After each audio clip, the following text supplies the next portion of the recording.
Bueno, entonces hoy vamos a hablar de ecuaciones diferenciales en ingeniería. O sea, ecuaciones diferenciales está vinculado con matemáticas, es un tema que ven en análisis 1, análisis 2, y el vínculo con ingeniería está en lo que se llama problemas de valores de contorno. O sea, un problema de ingeniería se modela como un problema de valores de contorno, y un problema de valores de contorno tiene como una de sus partes una o varias ecuaciones diferenciales. Entonces vamos a entender primero qué es un problema de valores de contorno y después vamos a ver algunos ejemplos. Y por último, después, bueno, vamos a ver la parte de diferenciación numérica. Bueno, ¿qué es una ecuación diferencial? Una ecuación diferencial es una ecuación que contiene derivadas de una función. O sea, siempre que en una expresión aparezca una derivada, es una ecuación diferencial. Y puede aparecer o no la función, pero siempre tiene que haber una derivada de la variable dependiente. La variable dependiente en este caso es y la independiente es x. Entonces, en general se ordena poniendo todas las variables dependientes, todos los términos que contengan variable dependiente a la izquierda, y a la derecha los términos que solo dependen de las variables independientes o son nulos. Un concepto importante es el orden de la ecuación diferencial. El orden de la ecuación diferencial es el orden de la máxima derivada que aparece. Por ejemplo, en este caso la máxima derivada es 1, por lo tanto esta ecuación diferencial es de orden 1. En este segundo ejemplo tenemos derivada segunda de y respecto de x cuadrado más coseno de x por la derivada de y respecto de x igual a 0.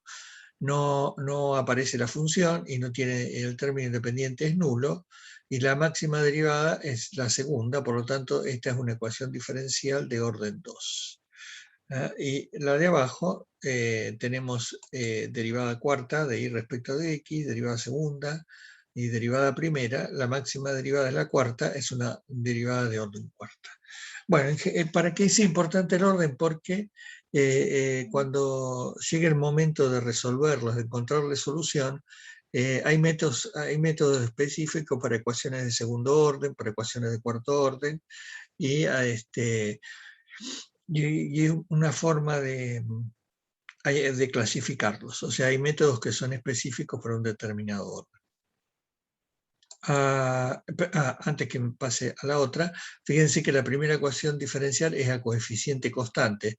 Esto significa que cada derivada está multiplicada por una constante, pero en la segunda la derivada está multiplicada por coseno de x.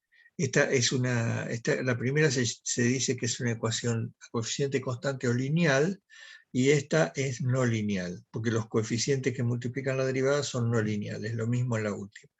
Es mucho más difícil encontrar la solución de una ecuación diferencial no lineal que de una ecuación diferencial lineal.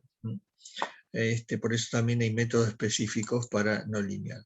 Bueno, ¿qué es lo que llamamos la solución y de x de una ecuación diferencial? Tenemos que encontrar la función que reemplazada en la ecuación diferencial la satisfaga. Por ejemplo, consideremos este caso sencillo: derivada segunda de y respecto de x dos veces igual a 0. Si integramos una vez ambos miembros, la integral de la derivada primera, perdón, de la derivada segunda es la derivada primera.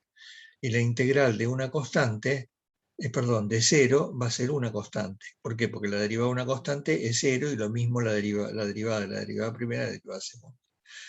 Si continuamos integrando el lado izquierdo hasta que desaparezcan las derivadas, integrando ahora la derivada primera, nos va a aparecer la función y de x igual, y la integral de la constante va a ser la constante por x más C2, que es una constante de integración.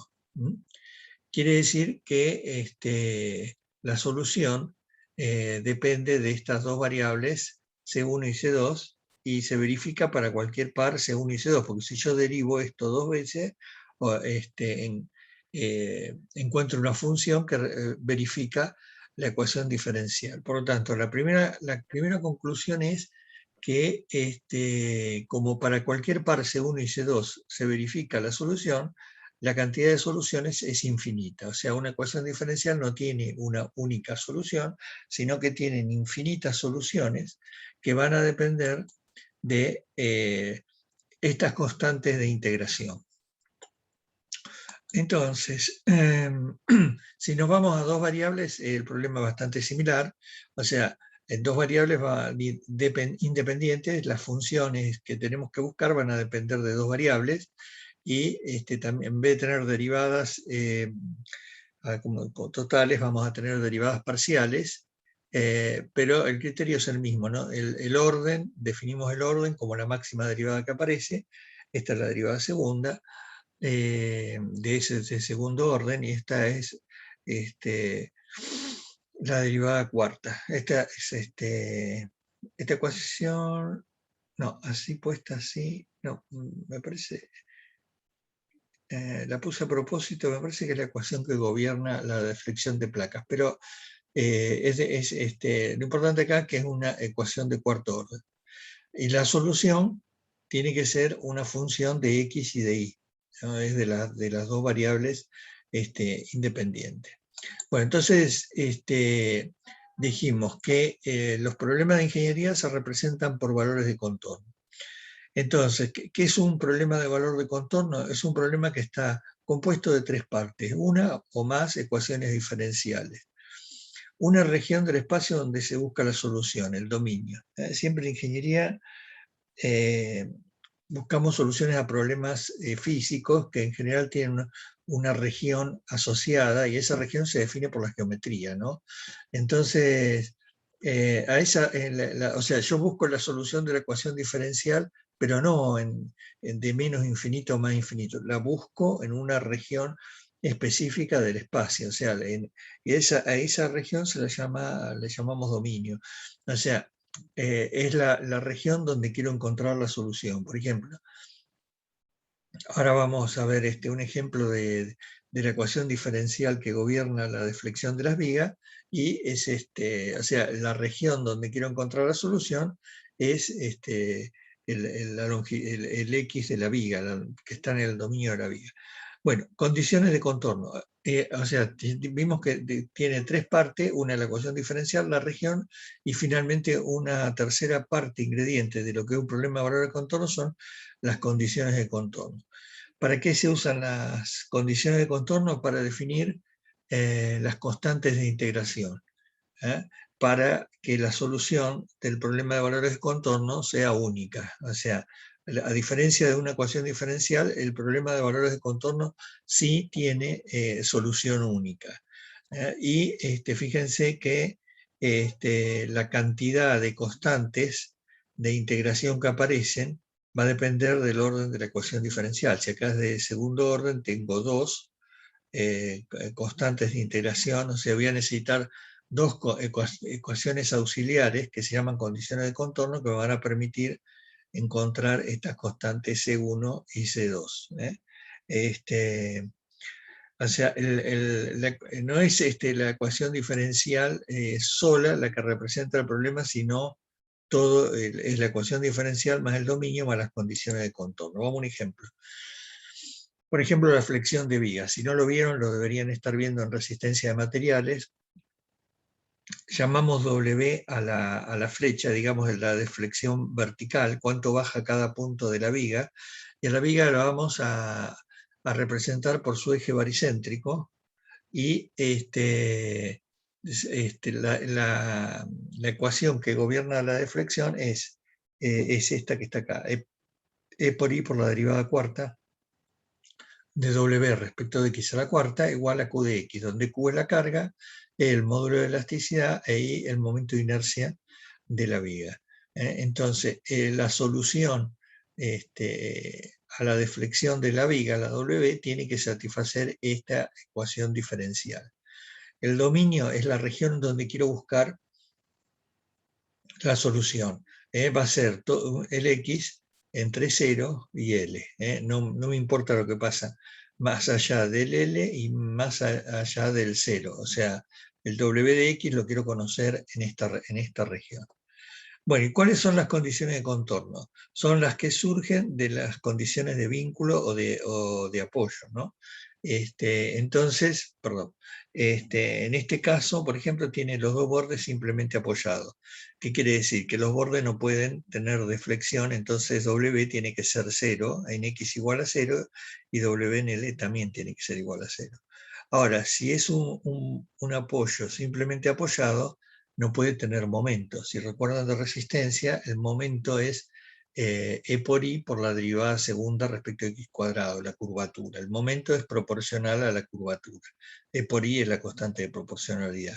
Entonces, si el momento es 0, lo que tiene que ser 0 es la curvatura o la derivada segunda de la función W respecto a X cuadrado en 0, y lo mismo en el otro extremo, la derivada segunda de W respecto a X cuadrado en L.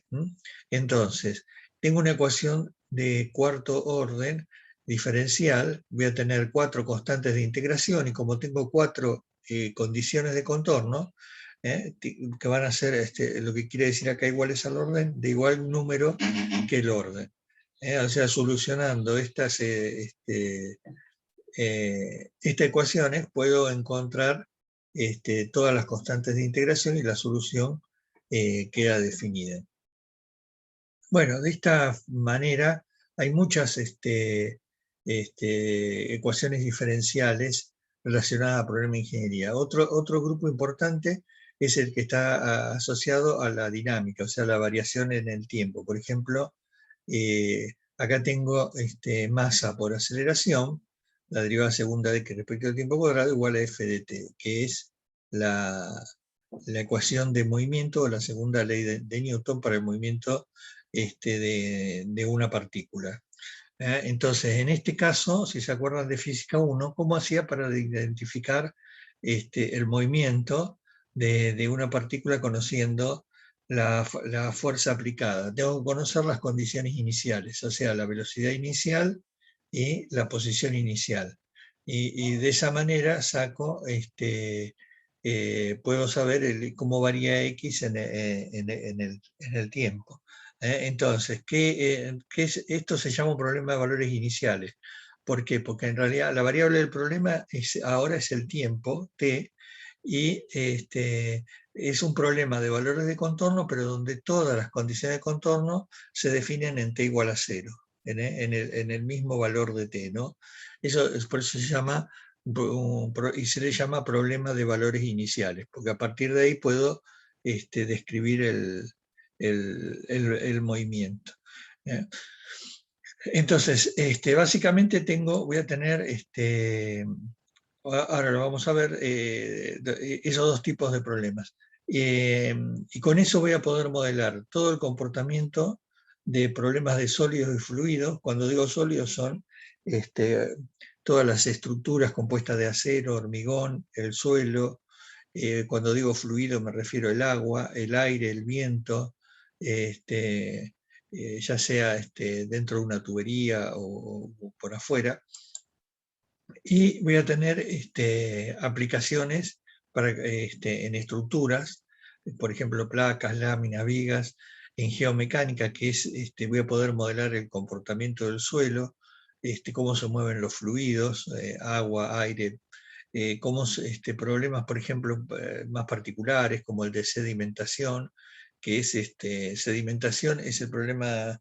Es un problema que se produce cuando hay partículas arrastradas por agua o por un fluido, y que a una cierta velocidad se mantienen flotando, pero si la velocidad disminuye, se van al fondo. Y eso ocurre, por ejemplo, cuando en un río tenemos el pilar de un puente que está obstruyendo el paso del agua, entonces ahí la velocidad disminuye de golpe y se forma un sedimento, se va acumulando material que puede entorpecer la navegación.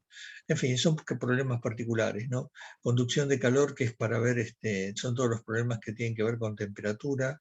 El problema de torsión es un problema muy específico, pero tiene que ver con torsión de vigas que no son redondas. Y bueno, y en general los vamos a poder agrupar a los problemas, o sea, todas estas aplicaciones se pueden resolver mediante problemas de valores de contorno. En general, los problemas de valor de contorno están asociados a problemas estáticos que no varían en el tiempo.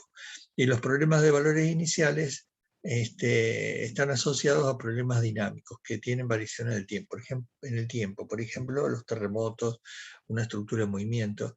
Y tenemos y podemos tener las dos cosas, ¿no? O sea, porque, por ejemplo, tenemos una viga vibrando y las condiciones, vamos a tener mezclado problemas de valores contorno con problemas de valores iniciales. Bueno, vamos a algunos ejemplos.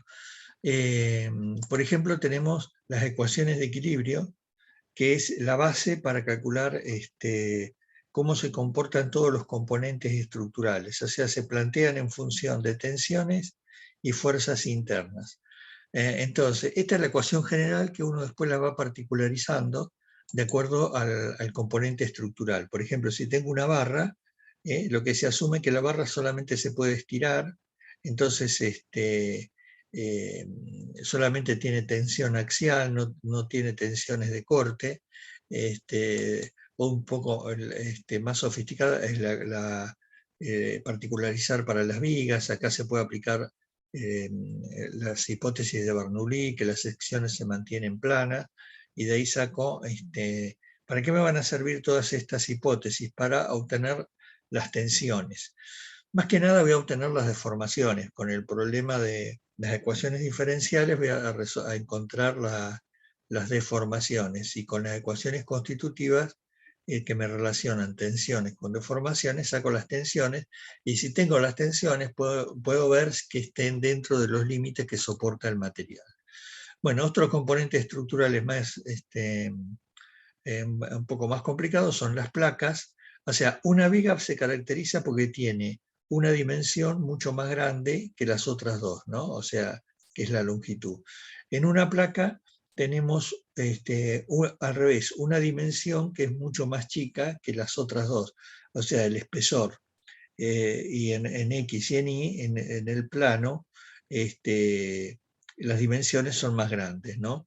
Y el comportamiento se define por el plano medio, que, bueno, que efectivamente está contenido en un plano. Eso para diferenciarlo de las láminas. Las láminas también tienen no tienen un plano medio, sino una superficie media, pero ya no tienen forma plana, sino que tienen forma curva. Pueden ser cáscaras cilíndricas, como los tanques, en fin. Y cada uno de estos componentes estructurales se va a encontrar gobernado por ecuaciones diferenciales que parten de la ecuación general de equilibrio, de tensiones, que se va particularizando según las hipótesis que se haga para el comportamiento de cada componente. Otra ecuación diferencial muy usada es la ecuación de Poisson, que involucra derivadas segundas, y tiene esta forma, y gobierna una gran cantidad de problemas.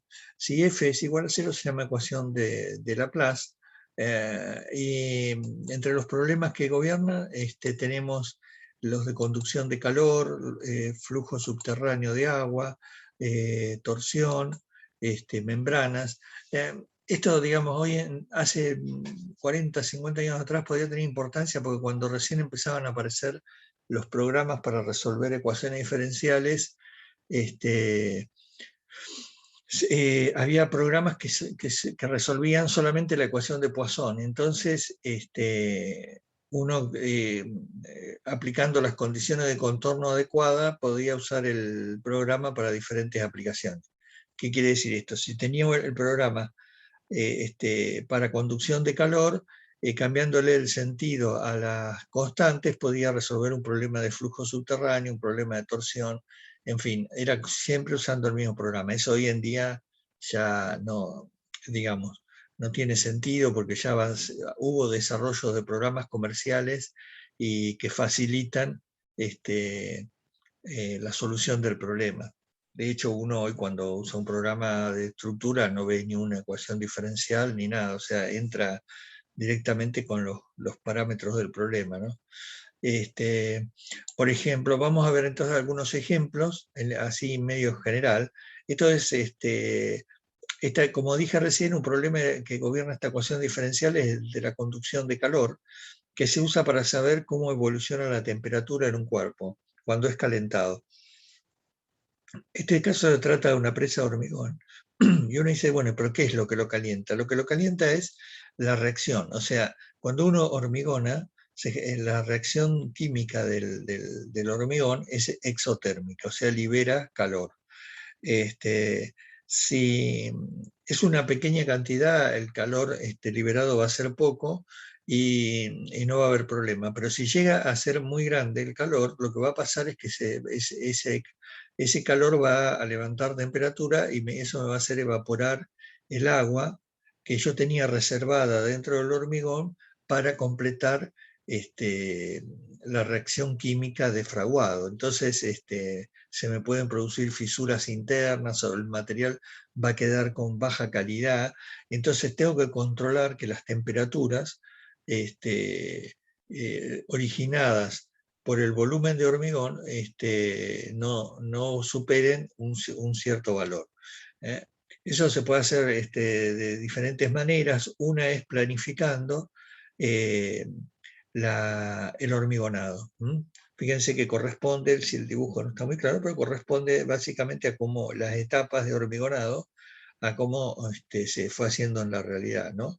O sea, acá la idea es diseñar las etapas de manera que no haya una gran cantidad de volumen acumulado y que le dé tiempo a liberar el calor, ¿no?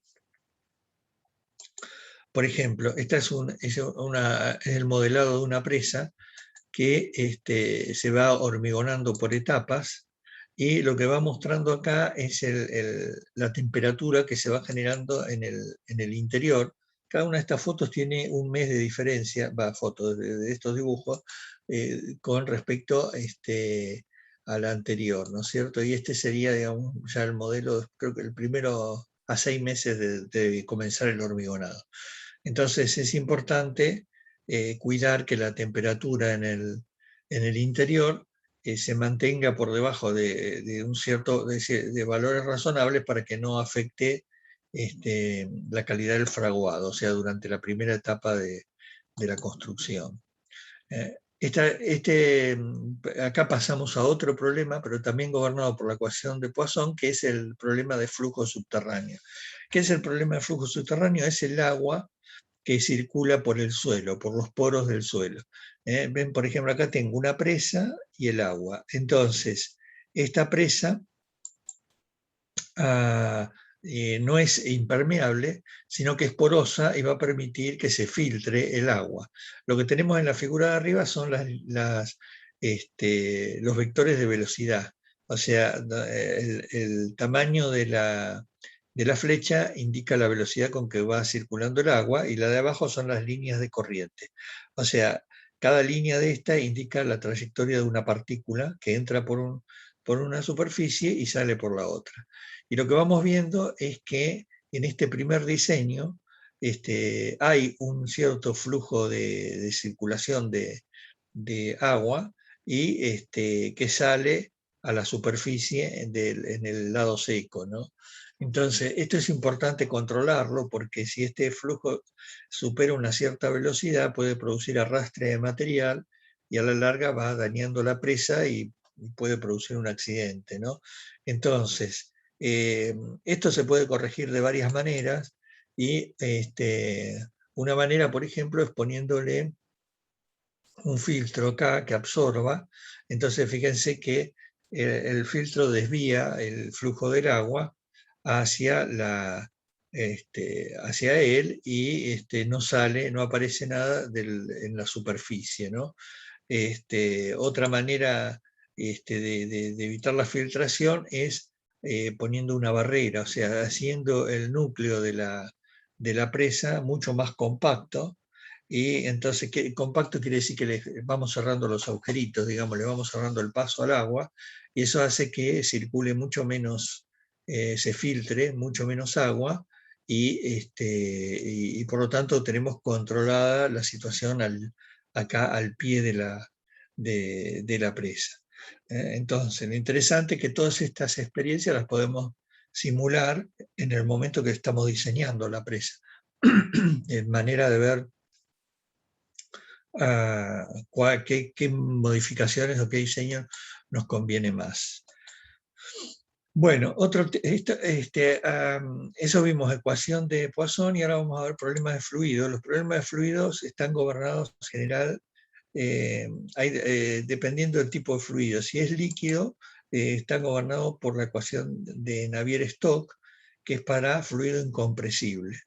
Por ejemplo, el agua es un fluido incompresible. ¿Qué quiere decir incompresible? Que no cambia su volumen durante el flujo. Y no todos los fluidos son incompresibles. Por ejemplo, el petróleo es compresible, las gaseosas son compresibles. ¿Por qué relaciono petróleo y gaseosa? Porque son similares. El petróleo es un fluido, pero que tiene gas contenido dentro de la parte líquida, ¿no? O sea, sí, es como una gaseosa, porque usted cuando la ven en una estantería está llenada a presión, entonces pareciera que fuera toda líquida. ¿Por qué cuando uno la abre empieza a burbujear? Porque le baja la presión el fluido y las burbujas que estaban contenidas adentro del líquido se abren, se agrandan y son digamos, lo que uno ve cuando burbujea la gaseosa, ¿no?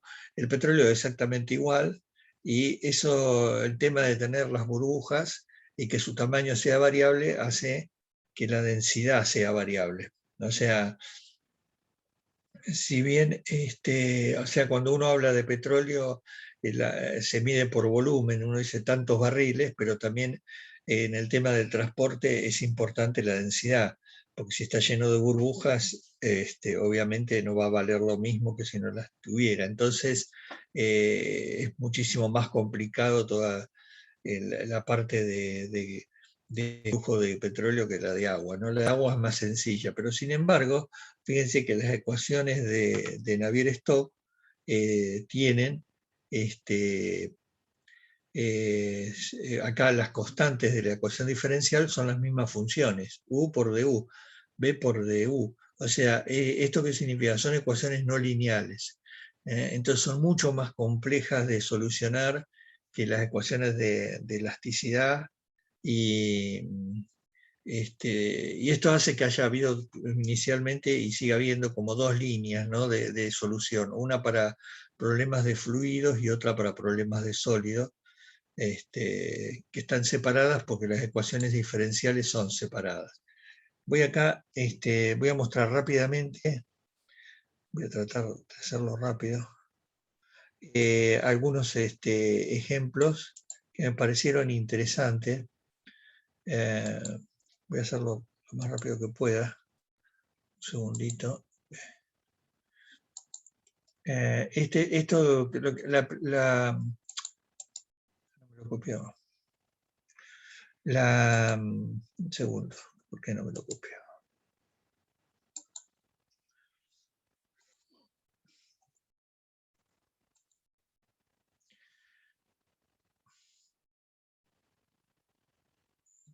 Espero que funcione. Sí. Esto es un canal experimental. Si vieron hidráulica, esto era lo que era típico. O sea, bien, voy a frenar un poquito, puso un obstáculo en el canal y ahora va a hacer olas y va a ver qué pasa con las olas cuando pasan por arriba del obstáculo. Fíjense, se mueve esta parte y ven que se levanta el nivel en el obstáculo. Bueno, ¿por qué lo traje a colación? Ven, ahí está como lo fijan en... Entonces, Esto era típico hace 50 años atrás, cuando no había computadoras, digamos, usar modelos no numéricos, sino experimentales para modelar los efectos del agua.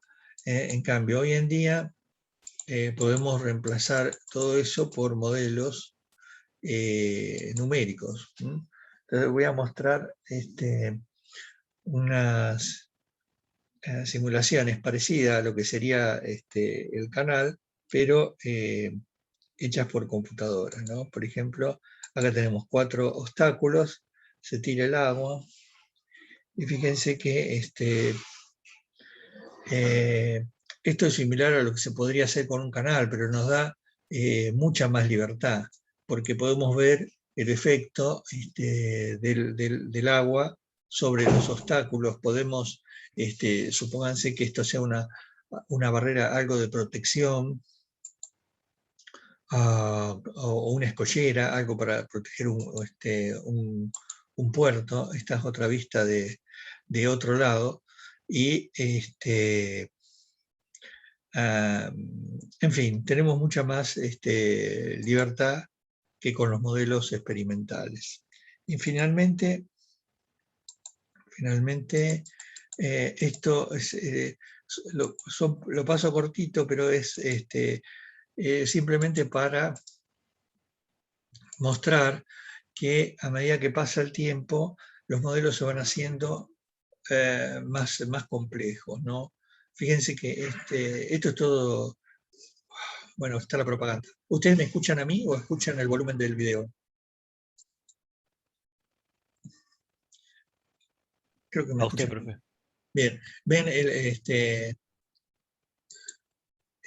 cómo que prácticamente esto en realidad es para animación, pero por eso se llaman modelos físicos, porque los mismos modelos se utilizan para representar problemas reales, ¿no? Quería mostrar ese y quería mostrar, un segundito, se me convoca justo. Este es el mismo problema modelo anterior, nada más que ahora tiene un fluido más viscoso. Esto sería como chocolate. Entonces, uno ven que un fluido viscoso es un fluido más denso que se pega, que digamos, si uno tuviera que calcular el sistema de bombeo con esto, o sea, tiene mucha más precisión en lo que está calculando que si lo hiciera con métodos a mano, ¿no? Bueno, en fin, estas son simulaciones más realistas. Voy a terminar con una que esta es también para mostrar un detalle interesante, ¿no? Que es, espero que ande bien, sí. Fíjense, se me pasó, pero es también modelización del agua, pero con difusión y no difusión. Difusión son las burbujas, ¿no? Inicialmente arrancan las dos iguales, pero fíjense la de arriba, es toda azul, tiene todo un color uniforme. ¿Eso por qué? Porque no modelan las burbujas que se forman por el movimiento del agua. Y esas burbujas son importantes, fíjense. Aparte acá se lo hace por una cuestión de realismo, pero también es importante si esto fuera una ola que impacta, no sé, en un barco, en un muro, en una estructura de protección, ¿no? Eh, entonces, simplemente lo traigo a colación para decir esto es relativamente reciente. O sea, inicialmente los modelos eran más crudos y a medida que pasa el tiempo y con el poder de las computadoras, porque no hay parecen iguales, pero el de abajo creo que necesita 10 veces más, una computadora 10 veces más grande, ¿no? Básicamente acá está lo que está hablando, es de cuando el aire está metido abajo, se forman burbujas, cuando el aire está en la superficie del líquido es la espuma, como en una ola, la espuma, y cuando ya la burbuja del aire salta para arriba es el spray, ¿no? Son como las gotitas esas que uno ve en el aire.